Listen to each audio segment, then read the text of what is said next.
بسم الله الرحمن الرحيم. الحمد لله رب العالمين، والصلاة والسلام على رسول الله صلى الله عليه وسلم. أما بعد، السلام عليكم ورحمة الله وبركاته. عشركان waxaan ka hadlayaa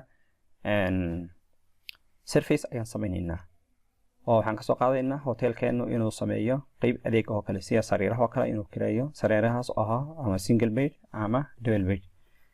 sariirta single bed ka wuxuu ku kireeyaan dhahaynaa waa 1000, double bed kana 1500 saas ayaan ka soo qaadaynaa. waxaan raaci doonaa geedkan ayaan raaci doonaa warqadan waxaa hadda number 1 waxaan soo sameynay company-ga iyo information-kii ayaan soo sameynay inuu partnership yahay. number 2 waxaan raaci doonaa chart of accounts-kii waan soo sameynay asagana.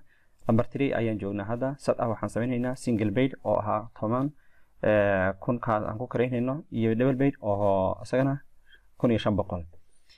account number-kana account type-kan waxaan isticmaali doonaa ama account-ka lacagta aan ku shubanaynaa ama sales room sales ama lodging sales kolba midkii ayaan isticmaalaynaa inoo soo horeeya.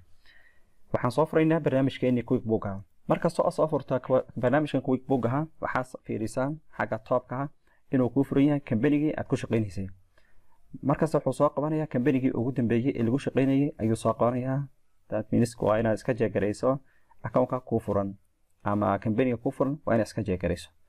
si aan surface u sameyno waxaan imanhaynaa surface markii la sameynayo ama items markii la sameynayo waxaa la imanayaa lists baan imanayaa. lists markaan imaado then item lists ka ayaan imanaynaa list item list markaan imaado xagan waan ka sameyn karaa control plus n waan dhihi karaa control plus n ama item kan imanayaa. item markaan imaado kor ayaan u soconayaa new item kaas ayaan dooranayaa.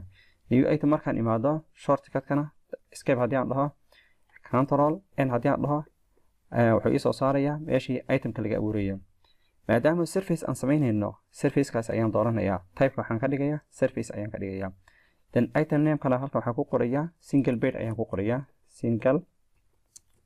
single bed. tab ayaan leeyahay. tab markii aan dhaho waxaan imanayaa description-ka maxaan dhahayaa business ayaan ku qorayaa. business bed ayaan ku qorayaa business bed oo kale.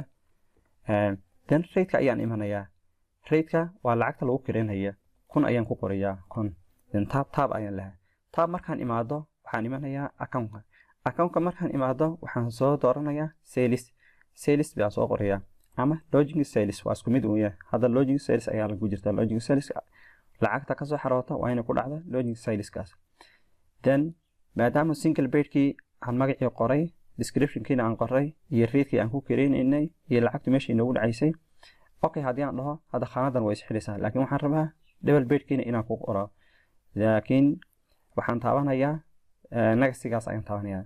nagasi markaan imaado wuxuu jeegaraynayaa spelling-gida ee business-kaas oo kale. business waxaan iska jeegaraynayaa spelling-gida then spelling-gida ayaan iska saxayaa. waxaan leeyahay all ayaan leeyahay. then double bed-kiina asaga qoraynaa double bed. then tab ayaan leeyahay. tab hoos ayaad ugu soconaysaa. shift tabna dib ayaad ugu noqonaysaa. tab haddii aan dhaho hoos ayaan u soconayaa. shift tab haddii aan dhahana dib ayaan ugu noqonayaa. hadda tab ayaan leeyahay. tab rate-ka ayaan imanayaa. rate-ka double bed-ka waxaan ku kareynaa 1500 ayaan ka soo qaadayaa 1500. then asagana waxaan leeyahay suitable ayaan ku qorayaa suitable. then account-kiina waa sax waxaan leeyahay okay ayaan leeyahay. okay markii aan dhaho wuxuu leeyahay spelling-gida ayuu jeegaranayaa suitable spelling-gida ayuu jeegaranayaa. then replace all ayaan leeyahay. okay hadda waxaan abuuray item-ka ayaan abuuray oo inaan kireyno single bed oo qiimaheedu yahay 1000 weeyaan iyo double bed oo qiimaheedu yahay 1500. markaad item-ka abuurto item-ka haddaan rabin inaan delete haddaan rabo inaan dhaho right click ayaan dhahayaa then delete ayaan dhahayaa. ama waxaan imanayaa intaan item-ka doorto ayaa waxaan imanayaa item then delete ayaan dhahayaa delete item ama control plus d ayaan dhihi karaa. haddaan rabo inaan edit ku sameeyo right click ayaan dhahayaa then edit ayaan imanayaa edit. waxaan edit garan karaa account name-ka iyo account waxaan edit garan karaa magaca iyo rate-ka iyo account-ka. laakiin lama edit garan karo type-ka waxba kama bedeli karo.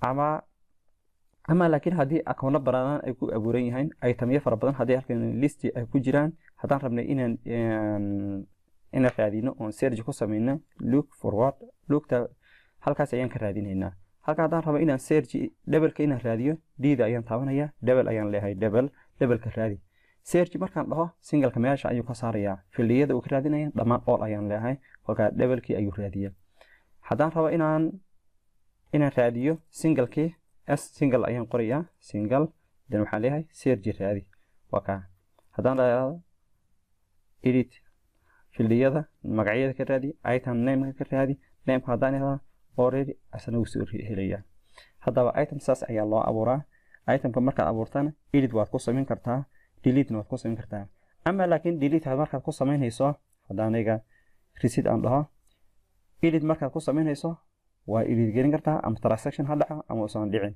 laakiin markaad delete gareynayso waa intaas transaction uu dhaco uusan dhicin weeyaan ama laakiin saritan haddaan kireyno oo lacag inaga soo gasho ma delete gareyn karo oo transaction ilaa aan tirtiro ma delete gareyn karo account type-kana saas ayaa loo sameeyaa maanta casharkan halkaas ayaan ku hakinayaa subhanaka allahumma bihamdika ashhadu an la ilaha illa anta astaghfiruka wa atubu ilayk